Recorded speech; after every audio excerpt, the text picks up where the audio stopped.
Two high-profile cases are now moving through the Justice Department.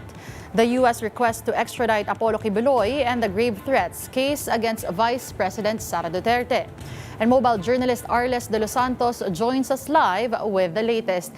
Okay, Arles, umpisahan natin dito kay Apollo Kibuloy. Where does the U.S. extradition request stand? Denise, so far kasi itong si Pastor Apollo Kibuloy na sa proclaimed appointed Son of God at founder ng Kingdom of Jesus Christ ay nahaharap sa patong-patong na kaso, hindi lamang dito sa Pilipinas kundi maging sa Estados Unidos. Wanted itong si Kibuloy sa Amerika sa kasong sex trafficking of children, bulk smuggling at fraud and coercion dahil sa umano'y partisipasyon nito sa labor trafficking scheme na ginagawa nila mismo sa Amerika. Ayon naman sa FBI website na naglabas na ng wanted poster ni Kibuloy. Dinadala niya umano ang kanyang mga church members sa Amerika sa pamamagitan ng mga peking visa at pinipilit umano ang mga ito na mag-solicit para sa mga bogus na charity, pero ang katotohanan daw ay ginagamit ang pera para sa operasyon ng kanilang mga simbahan at para suportahan ng umano yung marangyang lifestyle ng mga miyembro o kanilang mga church leaders, at ang mga miyembro na mahuhusay umano sa pagsosolicit ng pera ay di umano ay pinipilit na ipasok sa mga peking kasal o kumuha ng mapanlinlang na student visa upang ituloy na manghingi ng tulong sa Estados Unidos sa buong taon. Denise. Okay, Arles, the DOJ says it has two options. So yung una, proceed with an extradition case, o yung pangalawa, wait for Kibuloy's local case to be resolved. Ano-ano nga ba yung mga factors that will actually determine which path they will take? Denise, ayon sa press conference ng Department of Justice kanina ay several key elements daw ang kanilang tinitignan dyan at kailangan timbangin.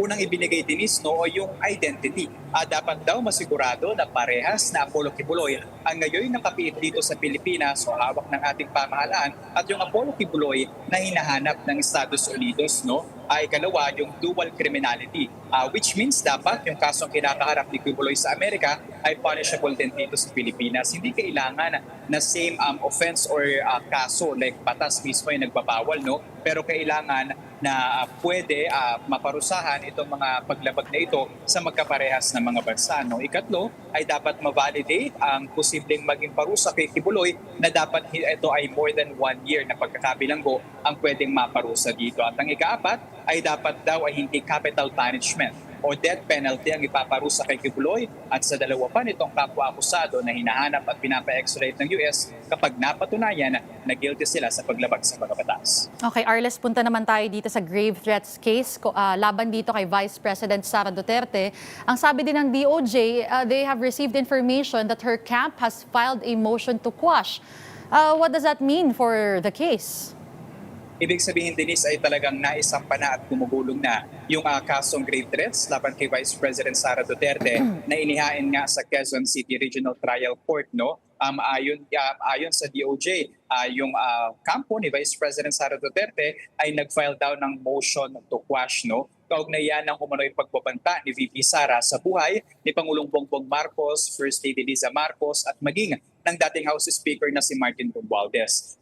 Dito, ang mangyayari, Denise, ay hihintayin ang prosekusyon na sumagot dito sa motion to quash ni Vice President Sara Duterte. Kapag napagbigyan, Denise, ang motion to quash ni VP Sara ay pwedeng bumalik sa DOJ yung reklamo o mabasura na yung kaso. Pero kapag hindi pinagbigyan ng motion to quash ni VP Sara ay didiretso itong kasong grave threats, pero dapat nating pakabangan kung ano nga ba ang itinatakda ng batas at ano ba ang dapat unahin, ang impeachable offense nito na grave threats under a betrayal of public trust o ang criminal case na ito para nga sa umano'y pagbabanta sa buhay.